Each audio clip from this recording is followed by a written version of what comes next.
పేరు షేక్బాయి భాష. నాది వేటపాలెం గ్రామ వార్డు వాలంటీర్ రాష్ట్ర అధ్యక్షుడిని. ఈరోజు సచివాలయం ముట్టడిని కార్యక్రమం ఏర్పాటు చేయడం జరిగింది. వాలంటీర్లు సచివాలయంలో ముఖ్యమంత్రి గారికి వినతి పత్రం ఇద్దాము, మా సమస్యను తెలుపుదామంటే ఈరోజు రాష్ట్ర ప్రభుత్వం, కూటమి ప్రభుత్వం వాలంటీర్లు రాష్ట్రం మొత్తం నిర్బంధం చేస్తారా, హౌస్ అరెస్ట్ చేస్తారా? ఈ ప్రభుత్వం పోరాటాలు ఎదుర్కోవాల్సింది. ఈ రోజు మీరు ఈ పోరాటాన్ని పోలీసు వ్యవస్థను అడ్డు పెట్టుకుని నిర్వీర్యం చేయవచ్చు. ఈ ప్రభుత్వం 5 సంవత్సరాలు పోరాటం చేయాల్సింది. ఈ ప్రభుత్వాన్ని కుప్పకూల్చేదాకా వాలంటీర్లు వదిలిపెట్టేది. రాష్ట్ర అసోసియేషన్ వాలంటీర్ తరఫు నుంచి నేను మాత్రం రాష్ట్ర అధ్యక్షుడిగా తీవ్రంగా ఖండిస్తున్నాను. అంటే మీరు ఇళ్లకు పోలీసులను పంపించడము, మీ పోలీస్ స్టేషన్ నిర్బంధం చేయడం ఎంత న్యాయం ఇది? ఈ పోలీస్ స్టేషన్లో ఉన్న పోలీసులను పెట్టుకుని అడ్డు పెట్టుకుంటారా మీరు? ఈ ప్రభుత్వానికి పోరాటాలు ఎదుర్కోవాల్సిందే. ఈ స్వయాన ముఖ్యమంత్రి గారు ఎన్ని అబద్ధాలు చెప్పారంటే మా జీతం 5,000 నుంచి 10,000 పెంచుతామని చెప్పి ఉగాదికి హామీ ఇచ్చిన మంత్రులు, ముఖ్యమంత్రి గారు పవన్ కళ్యాణ్ మీరేం చెప్తారండి సమాధానం?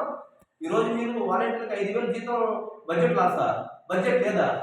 మీరు ఈ మాట మాట్లాడుతున్నారా? ఎందుకు లక్షల కోట్ల బడ్జెట్ అసెంబ్లీలో కేటాయించారు కదండి, వాలంటీర్లు కేటాయించలేదా? కొద్దిగా బుద్ధి జ్ఞానం ఉందండి మీకు? మిమ్మల్ని నమ్మి వాలంటీర్లు మోసపోయారండి.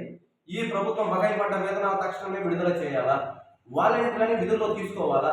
వాలంటీర్లకు ఉద్యోగ భద్రత కల్పించాలా? మీరు ఇచ్చిన హామీ మీరు అమలు పరచాల్సింది. లేకపోతే 5 సంవత్సరాల పోరాటాలు ఎదుర్కోవాల్సింది. మిమ్మల్ని గద్దె దించేదే ఉన్నమాట చెప్తున్నా ఓపెన్ గా. చంద్రబాబు నాయుడు గారు మీకు మరీ చెప్తున్నాం ఒకటే మాట, మా హక్కుల కోసమే మేము పోరాటం చేస్తున్నాం. మీరు ఎంతమంది పోలీసులను పెట్టుకున్నా, మా మీద తప్పుడు కేసులు పెట్టుకున్నా, మమ్మల్ని ఎంత ఇబ్బంది పెట్టినా మిమ్మల్ని మాత్రం వదిలిపెట్టేది 2,60,000 మంది వాలంటీర్ పోరాటం చేసేది. మీ ఇష్టం వచ్చినట్టు మీరు మీ పాలన సైకి కూరుకుంటామా? మీరు హామీలు ఇవ్వరా? ఇప్పుడు మీరు వాళ్ళు ఎందుకు పడుకున్నావయ్యా? వాలంటీర్ కానప్పుడు ఆ రోజు వాలంటీర్ పిలువండి, వాలంటీర్ ఎట్లా వాడుతున్నావు? కొద్దిగా బుద్ధి జ్ఞానం లేదయ్యా మీకు? ఇట్లా నువ్వు మా ఇట్లా చేసింది మమ్మల్ని ఈరోజు మమ్మల్ని దాని నుంచి పోలీసు నిర్బంధంలో పెడతావా? మళ్ళీ పిలుపునిస్తాం. ఎన్నిసార్లు అరెస్ట్ చేస్తావు చేసుకో.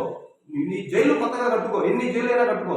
నింపుకున్నా కానీ మేము మళ్ళీ వచ్చి పోరాటం చేస్తాం. ఈ కూటమి ప్రభుత్వం కుప్ప కూర్చుదా వదిలిపెట్టాం. వాలంటీర్లు విధుల్లో తీసుకోవాల్సిందే, 10,000 జీతం ఇవ్వాల్సిందే. లేని పక్షాన మాత్రం రాష్ట్ర స్థాయిలో తీవ్ర ఉద్యమానికి రూపొందించబోతున్నాం.